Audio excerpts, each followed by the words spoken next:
What actually broke the Brown family wasn't one dramatic blow, it was the subtle disintegrating. Christine noticed it first. Janelle did next, and Meri, well, silence was all the answer. Behind the smiles and stage scenes, something profound was cracking. If you've ever lingered too long in a love that gave you less, this one will resonate. Watch now and find out what the show didn't reveal. There's a silence in every family, perhaps even yours, where the quiet speaks louder than words ever will. You look at someone sitting at the dinner table, smiling, nodding, doing all the right things, but inside, you just know something isn't right. The tension in the room shifts, the vibe changes, and nobody's going to say out loud what everybody already knows. That's where this begins. Not in the chaos of yelling or the flash of dramatic exits. No, the unraveling of Cody Brown's family happened slowly, quietly, almost politely. It started with long pauses, with "I'm fine" when they weren't, with women biting their tongues so hard they nearly disappeared in the process. But eventually someone did speak up, and when she did, it was like flipping on a light switch in a house where the lights had been lowered for years. Christine wasn't the most vocal wife, not at first, but she was the one who finally spoke up and said, "Enough, enough pretending, enough sacrificing, enough being last place in a game she never consented to play." And the thing is, we knew it was coming a long time before anyone who appeared on the show ever acknowledged it. We witnessed it in the way she avoided eye contact at family gatherings, in the way she curled up when Cody touched Robin, in the way her voice trembled whenever she spoke about where she fit in the family. It wasn't abrupt, it was a gradual, silent heartbreak, one that many women out there are only too familiar with, because it's no longer about sister wives. It's about what happens when the love you've given doesn't get given back, when your sacrifices become invisible, when your loyalty is assumed but never granted. Did you ever have that feeling? That instant when you figure out the partnership you slaved to create isn't even a partnership after all. Perhaps you stayed too long. Perhaps you kept hoping that something would change. Or perhaps you kept trying to convince yourself it's just a phase. That's what Christine did too, until the cracks became too big to disregard. And while Christine's departure was the first domino to fall, she alone was not the only one. Janelle, ever reserved, ever steadfast, she started moving. Not with grand show, not with fireworks, but with a sense of clarity, a kind of quiet strength that just says, "I know my value now," and Meri, oh Meri, the most steadfast of them all, the one who obeyed every rule, waited out every storm, and still remained alone in the end. The actual tale here isn't plural marriage, it's waking up at last, about women, particularly older women, taking back their voices after decades of being pushed to the side. And if you've been sitting on the couch since day one, you know this isn't television. This is a reflection, a warning, a mirror, a journey. But there's a catch, a strand you might have overlooked while the soap played out on television. Because as the women healed, Cody didn't. As they constructed new lives in silence, he burrowed deeper into control, and Robin, she waited in the wings, profiting from the silence even as she professes confusion. Behind the scenes, it was more complicated than we ever observed on television. Secret timelines, silent resentment, emotional manipulation masquerading as spiritual speak, and now, all those years later, everything's different. Christine is remarried. Janelle owns her land, single. Meri steps forward in peace in her eyes.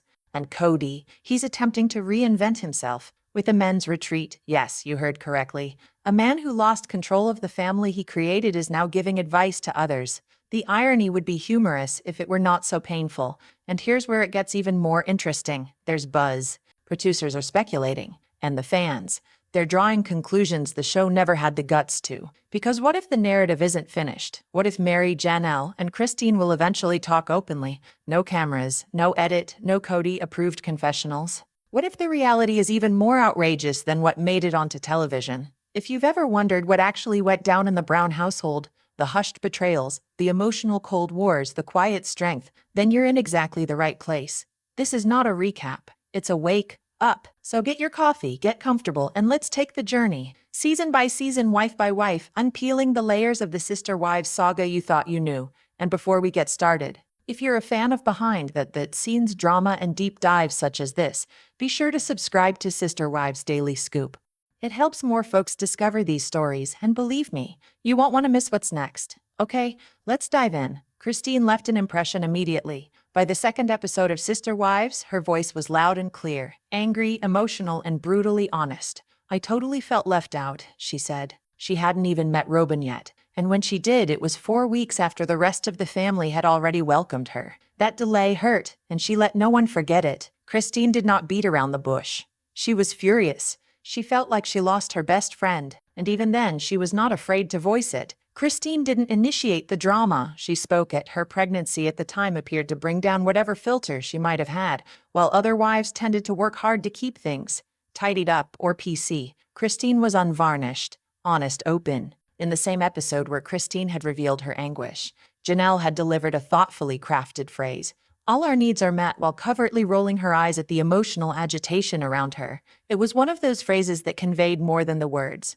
At the same time, Meri remained mostly in step, not wanting to disturb the boat, and Robin. She wasn't even entirely a part of the narrative yet, but the tide had already turned. Christine, and not Robin, was the first to bring to light the cracks in Cody's picture. Perfect family. Yes, Robin created her own chaos, but Christine was the one who expressed the imbalance and tension others attempted to gloss over. She did not go along to protect Cody's image. She spoke the truth as she perceived it. In retrospect, it's obvious that Christine's bluntness wasn't all personality, it was position. She was still the youngest wife at this time in the family chronology. She still had a certain place in Cody's affections, or at least in the family pecking order. But that didn't last long. After Robin entered the scene, Christine started to recede into the background, not because she wanted to, but because circumstances dictated. Her candor waned with time but was never lost. Early seasons provided her with more leeway to open up, but that openness wouldn't last. Whether due to pressure from Cody or the other wives, or perhaps survival mode, Christine did eventually draw back. Nevertheless, her initial candor was a viewer's delight. Without her candor, much of the family's underlying issues might have remained concealed beneath the upbeat surface. There is also an odd disparity between what was being shown on television and what was actually occurring behind the scenes. In the family's tell-all book, Christine explained she didn't even know Robin existed until after the dance, the one in which Cody and Robin twirled about, giggling. But only a few days later, she was being asked to assist in the planning of a welcome bash for Robin. Nothing screams second-class wife like throwing a party for the woman who replaced you. Meanwhile, Meri was quietly imploding. She might have seemed put together on television, but behind the scenes, things were falling apart. Meri later confessed to hitting an emotional downward spiral during Cody's courting of Robin. She even started seeing a therapist in order to cope with it all. And then came the moment that still shocks fans to this day. Cody melted down Meri's wedding ring. He said it was to preserve the gold and diamonds, but Meri understood it differently. It was about control. It was about erasing her place in his life, one symbol at a time. Who does that to someone they once called their soulmate? Worse still, this occurred while Christine was pregnant. Cody was away, wooing a new bride, while another was getting ready to give his offspring into the world. Within any marriage, plural or monogamous, any such infidelity cuts deep. Christine eventually confessed she started feeling apprehensive about the prospect of having another child, and who wouldn't blame her? Her partner was emotionally unavailable and physically remote. Rather than encouragement, she received indifference. Leaving your pregnant partner for a new romance isn't just inconsiderate, it's unacceptable. Cody's behavior during those initial years exposed more than he likely meant to. His priorities weren't based on family. They were based on the exhilaration of the new, the face of control, the guise of unity. And yet, this isn't just about emotions or relationships. There's a deeper, darker thread woven into this story, one tied to family secrets, quiet alliances, and a brief, mysterious marriage that continues to raise eyebrows even today. We'll get to that soon. But what's clear even now is that the cracks in Cody's kingdom started long before the land deals and legal drama. They began when he started treating wives like replaceable parts in a drama rather than people with genuine needs, feelings, and value. In the world Cody and his wives came from, temple marriages weren't an everyday event. They happened just once a month, one scheduled day when all couples tied the knot. That's actually why Cody and Janelle's wedding happened on Meri's birthday. It wasn't about drama or disregard, it was just how things worked. Nevertheless, in their situation, something out of the ordinary occurred. A special exception was made to reschedule the wedding date so that it wouldn't fall on Meri's birthday after all. Such accommodations weren't the norm, but this one, it was given, and when something is so unusual in a community that is founded upon tradition, individuals notice. Sometimes the dates we set and the ones we don't set tend to say it all. Janelle's history is more layered than it first seems. Long before she became Cody's wife, she had been married to Meri's brother, of all people. That short-lived marriage lasted just 6 months and ended about 3 years before she ever said yes to Cody. Still, people keep bringing it up, especially when discussing the overlap and tension between Janelle and Meri. Within their community, it's not that uncommon to have somebody marry into the same family twice. Plural marriages are different. Somebody might marry a sister-in-law as a result of divorce, or get bound to the same family circle another way in a new relationship. To a lot of people, it's not tawdry. It's just the dynamics of a highly interrelated world. But here's the interesting thing. Meri hardly ever admits to that marriage. It's like it never existed. And Janelle has gone public about it. She said she realized pretty quickly it wouldn't work, and she left. A 6-month marriage and then years of nothing being said isn't unusual. It's revealing. So why doesn't Meri talk about it? Some fans speculate that it might tie back to deeper family issues, especially long-standing whispers about Meri's father and his temper. Maybe Meri doesn't want old wounds reopened. Or perhaps Janelle, ever practical, has chosen not to revisit that chapter out of respect for Meri or for herself. When a relationship ends suddenly, though, it's usually because of more than incompatibility. People don't always keep quiet because they're embarrassed. Sometimes they do it to spare others. When someone goes out of their way not to mention a past relationship, it may be because what went on behind closed doors was too painful or too intimate to tell on TV. Not all silences are guilt. Sometimes they're grace. It also makes you wonder about how those previous experiences inform the ones that come later. Janelle's openness to agreeing to a plural marriage with Cody and then remaining for decades may have its origins in what had been before. We all bring our past with us, whether we talk about it or not. And just when you think you've put it all together, the show takes us to a moment that freezes everyone in their tracks. Christine's iconic line, "What does the nanny do?" That wasn't a throwaway question. That was the loose thread in the weave Cody had worked so hard to make look pristine. Sometimes the truth isn't dramatic, it only requires one well-placed question. For seasons, we'd watched Cody juggle 4 wives and try to maintain the illusion that everything was equal. But behind the scenes, the cracks were growing. His connection with the original 3 wives was slipping, even as he tried to look like the devoted father and husband on camera. Then came the rules, the distancing, and the unmistakable sense that fairness had long since left the building. Christine was the truth teller the show so urgently needed. For years, the family was portrayed as one big happy unit, constructed on mutual respect and shared values. But Christine didn't play along. Her candor shattered the illusion the family had so carefully constructed and attested to what many viewers had long suspected. Favoritism was real, and dysfunction was deep. Sometimes the one who walks away is the one who ultimately speaks the truth. It all culminated over something pretty simple: the nanny. At the time of COVID, Cody wouldn't go see Christine and Janelle because they weren't abiding by rules of safety. But Robin's house had a nanny constantly coming and going without a problem. Christine was rightly indignant and criticized the double standard. She couldn't visit her own husband, but some random person outside the family could freely enter Robin's residence. Even Janelle chimed in, observing how unjust it was. "So I'm not allowed to go over, but the nanny is?" she asked incredulously. That moment revealed more than a COVID policy. It revealed how starkly different the rules were based on who you were to Cody. The rules weren't about safety, they were about control.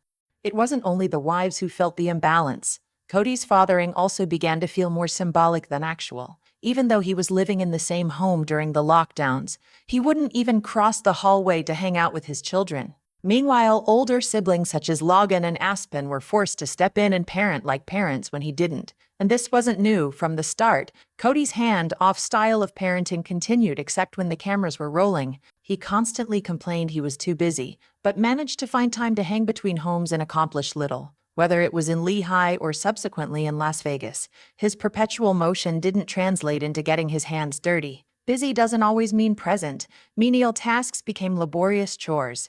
It would take hours to hang one picture. Christine used to do Truly's flower boxes by herself, and life went easier without Cody to slow things down. Even Robin, his staunch defender, could not help but remark at how long he took to complete small projects. The weight of his inaction wasn't lost on the women. You could see it in their exhausted faces and silent anger. The effort it took to bring Cody along often felt heavier than simply doing it themselves. Sometimes letting go gets more done than waiting for assistance. And behind it all, the kids were watching. While Cody strained more to maintain appearances, reality began to catch up. His previously groomed reputation as a dedicated father and equitable husband was slipping. Increasingly, what filtered through was emotional neglect and control attempts, not care. That's why each of the women's individual stories shine so strongly today. The ones who escaped, Christine, Janelle, and then even Meri, started finding peace and strength in their freedom. Their progress is the true arc of this show now, not Cody's dwindling icon. Seeing the women establishing new lives in Cody's absence brings home how repressed they had been all these years. Their contentment and autonomy served to clarify one more thing painfully: how many compromises they had made in the interest of maintaining the illusion of tranquility. One time that remains vivid is the way that Meri, who obeyed all the COVID protocols Cody implemented, was nonetheless excluded from the family. She quarantined diligently for weeks, yet the nanny who arrived and departed from outside the home was received freely into Robin's house. The logic simply didn't compute. If the rules were genuinely safety-driven, then they should have been enforced across the board, but they weren't. When loyalty doesn't buy you love, something's wrong. And then there's a further unease that audiences have caught on to, something that comes up whenever Robin's older daughters appear on screen. Whether they're discussing life choices like piercings or attempting to communicate with their mom, there's something that feels wrong. There's a wariness there, as if they're tiptoeing. In one moment, you'll see a daughter trying to discuss something as simple as ear piercings, only to break down in tears. Their expressions often feel stiff, their words cautious, almost rehearsed, compared to the warmth and openness of the older kids from Christine, Janelle, and Meri's homes. The contrast is hard to miss.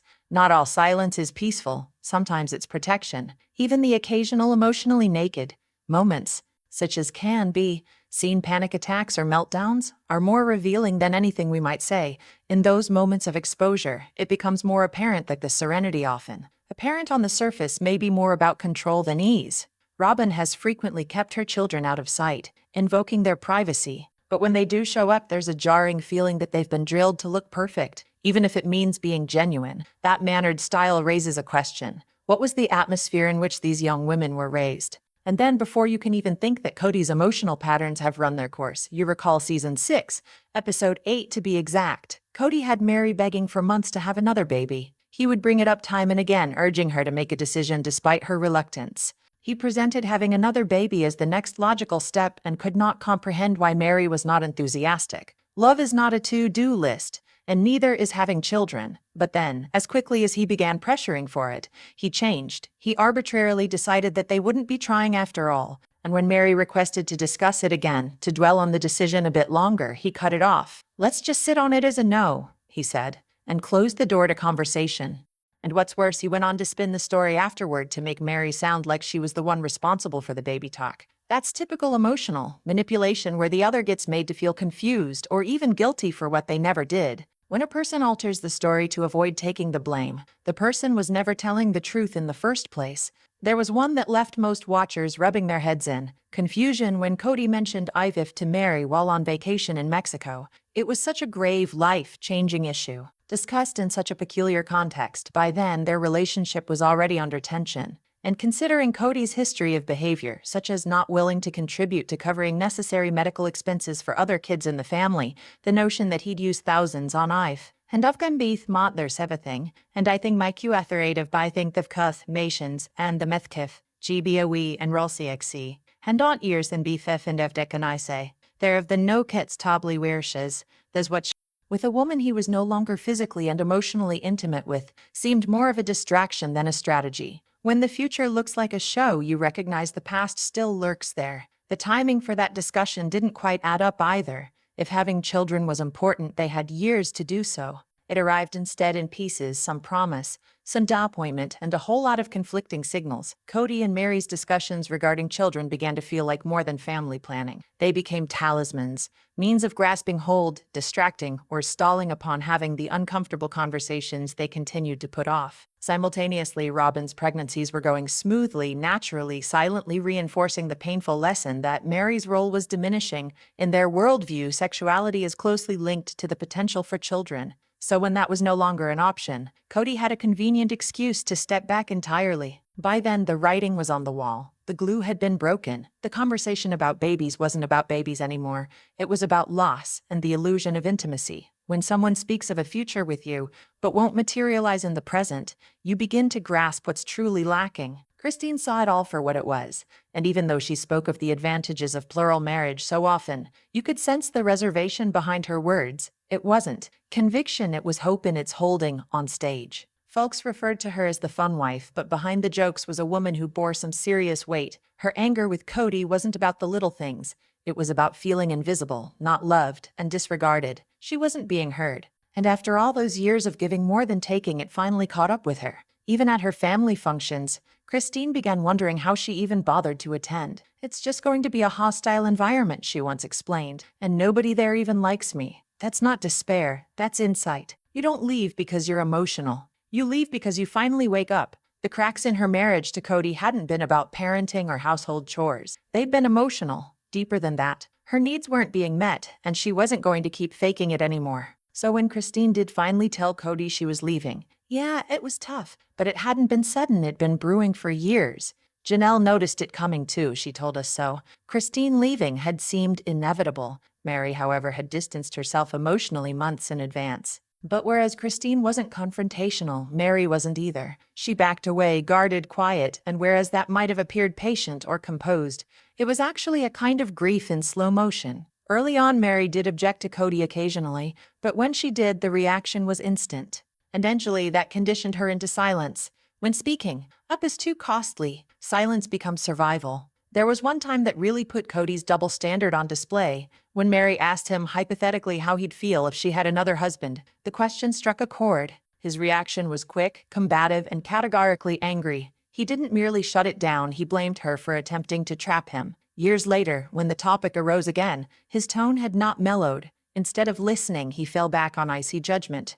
"I forgive you." But that supposed forgiveness rang hollow, like something spoken to fulfill a gesture, not something lived. When you tell someone they forgive you, but continue to treat them as a suspect, you wonder who exactly needs to be forgiven. In their complicated family dynamics, everyone knew the favoritism. Robin, without a doubt, was the favorite. Janelle frequently filled the role of practical partner, a person Cody could discuss business with. And Meri and Christine were left competing for crumbs of attention. But Christine had something strong working on her behalf. Her mom, Annie, had left polygamy years before. That silent departure provided Christine with a sort of compass.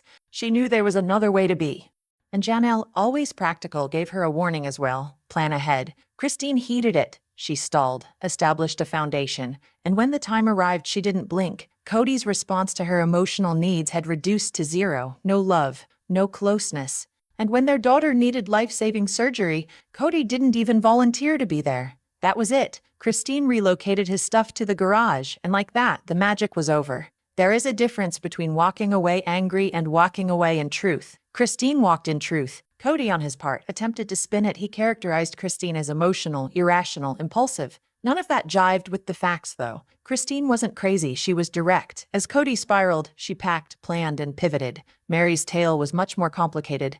Her mother subsidized both Cody and the lifestyle, so she didn't share the same external model. And Meri took pride in her standing. She was the first wife. She'd helped this family come together, and abandoning them would be like erasing the legacy she'd helped create. Deep down, she seemed to believe Cody would one day turn back, that he'd get tired of Robin and come running back to her. He never did. Meri's reticence was not about loyalty alone. It was about trauma. The infamous catfishing scandal left her embarrassed and alone, not knowing who to trust. The family, dysfunctional as they were, seemed the only place where she could hide. When your world is broken and the only shelter that is left is also the storm, it's difficult to find your way out. Even when Cody rejected her, she remained. But it wasn't only the dissolution of a marriage, it was the disintegration of her sense of self. Christine departed on her own terms. Meri remained due to fear, heartbreak, and lack of support for her. And then there's Robin. The farther you go into season 18, the more apparent the pattern is. Robin cries repeatedly, declaring that she just doesn't get it about what's going on. But eventually her puzzlement begins to ring fake. The tears are becoming old hat, the shock, well, less so. How many times must you pretend to be shocked before it no longer appears as shock, but rather as strategy? Despite being closest to Cody for so long, she always appears shocked when the other relationships disintegrate. And yet she dominated his time. She was there more frequently. She had the power. The routine 2 nights at Janelle's, 2 at Christine's, 2 at Robin's was no secret.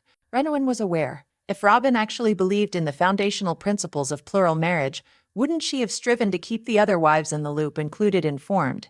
Instead, when emotional distance arrived between Cody and the initial wives, Robin didn't step forward to fill the chasms. She didn't assert justice or remind Cody to prioritize Janelle or Christine. Her silence at those times wasn't a sign of confusion, it was a sign of strategy. When one says they are neutral but profit from the disparity, are they truly neutral though? Cody always used a very specific tone when he spoke of Robin. When he spoke of her, he softened at once, became more thoughtful, more deliberate. He told me how much he needed to check in with her. He put her first in a manner that did not equate to the way he treated the rest of them. And Robin, she simply allowed it to happen. A really understanding wife, one who valued the other relationships, may have said, "Hey, it's time you went to see Janelle more," or Christine needs you this week, but Robin never did say that, or at least it wasn't depicted. Then there is the mixed signals. One moment, Robin's overwhelmed by the intricacies of the family. She's the passive partner, not sure how it all went wrong. The next moment, she's very much in charge of the family's finances.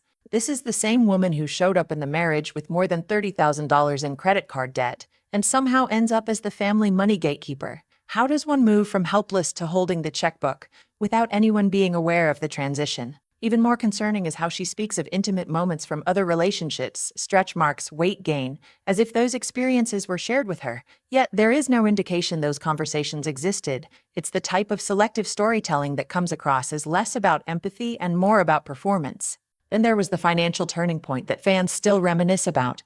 When Robin needed her $900,000 house, it was Meri and Janelle who gave up. They tapped into the equity in their Lazarus houses to assist her. That wasn't merely a money favor. It was an act of huge trust and solidarity. And years down the line, when the topic is brought up, Robin seems bewildered. She shrugs, claims she doesn't understand how to be fair. But she benefited immediately. The other wives sacrificed something, and rather than pay back that favor, Robin danced around it. Asserted that she brought worth to the family, but worth in what specifically? That's the part that gets lost in tears and strategic confusion. When people weep about injustice but shirk responsibility, what story are they actually telling? Because make no mistake, Robin knows exactly what's happening. She always has.